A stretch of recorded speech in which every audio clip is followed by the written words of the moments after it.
Hello there. Today I'm taking a look at an Argentinian Pinot Noir from Patagonia.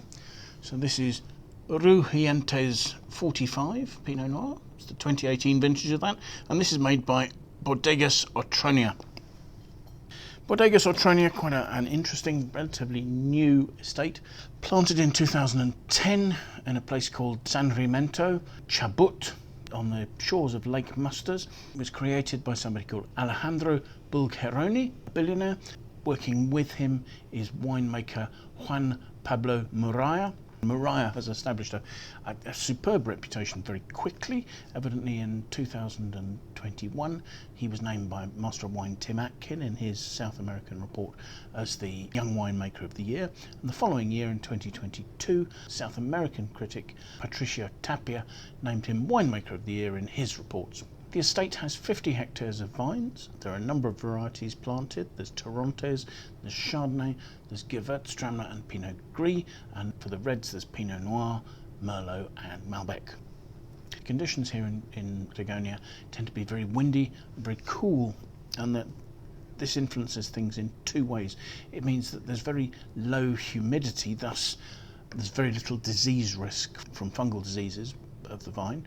However, it also means that irrigation is required because there isn't enough moisture for the vine to live without supplementary irrigation. So vineyards here are farmed organically and are certified as such.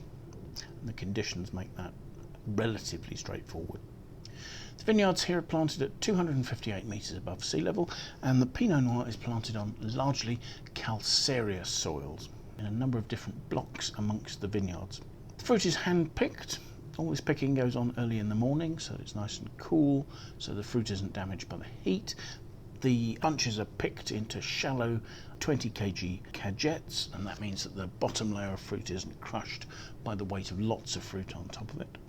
Half the lots of Pinot Noir are fermented with their stems in a sort of as whole bunches, a sort of semi-carbonic maceration, and the balance is destemmed and ferments normally. Now, I don't have any information with regard to the way that this fruit was handled in terms of extraction, whether there were pump overs, whether there were push downs or anything like that. And I also don't have any information with regard to maturation. For their other wines, the wines mature in concrete tanks and in old large oak, so there's not a large influence of oak in terms of the flavour. So I'd assume this would be something similar, and actually in many cases for up to 2 years, so quite a long period of time as well also. So let's have a look at the wine and see what we make of it, shall we? The colour is quite a sort of a dark ruby red. It's almost sort of starting to acquire a sort of a slight brown tinge on the rim there. It's not particularly deep, I can see straight through it. As I swirl the wine, it actually seems to be forming tears quite readily. It only says it's 12.5% alcohol on the label, so I wouldn't have expected it to show quite so much viscosity. So let's see what we make of the aromas, shall we?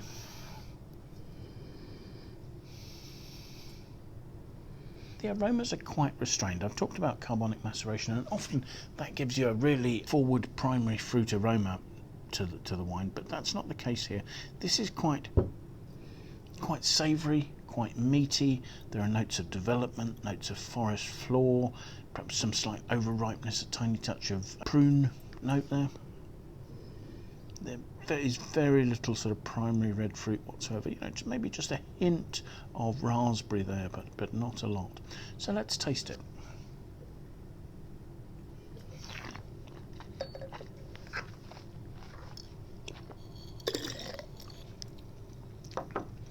Tasting the wine, it's got quite good grip actually. There's relatively firm, fine tannin there. It's quite savoury in its note. There's a savoury meatiness to the red fruit. There are notes of red plum perhaps. There isn't a sort of a vibrant, fresh cherry note. These are more developed. As I say, there's a red fruit note with forest floor, dry leaves sort of notes over the top of it. A slight earthiness, I suppose. There's a little bit of meatiness to the wine as well, but it is that savoury note. There's a sort of a warmth and a roundness to the mid palate, which I assume is coming from the alcohol, but as I say, that says it's only 12.5%. There isn't a particularly strong oak spice note or vanilla or cedar or anything like that coming through. I think this is a wine that possibly might have been more vibrant and fresh a year or two ago, and it might be starting to tire a little. I mean, it's quite classically old world in its sort of quite savoury notes, but it doesn't quite have the freshness to lift the fruit and to give me confidence that I could age this wine particularly. Perfectly drinkable. It's very interesting to try a wine from Patagonia, but I don't think it has a characteristic that would make me want to return particularly to this wine. So thank you very much for watching. I hope you found the video of interest. If you've enjoyed it, do please press the like button. Please consider sharing it with any friends you think might be interested. Do please sign up and follow us on YouTube. That would be fantastic to have your support there. If you have any comments, please leave those in the comments box below. We'd love to have your feedback. It would be great to know what you think about the wines, the videos we're making, or anything else related to that. Most importantly, however, do please take some time, come and join us for another tasting in the near future, won't you? Thanks again. Bye for now.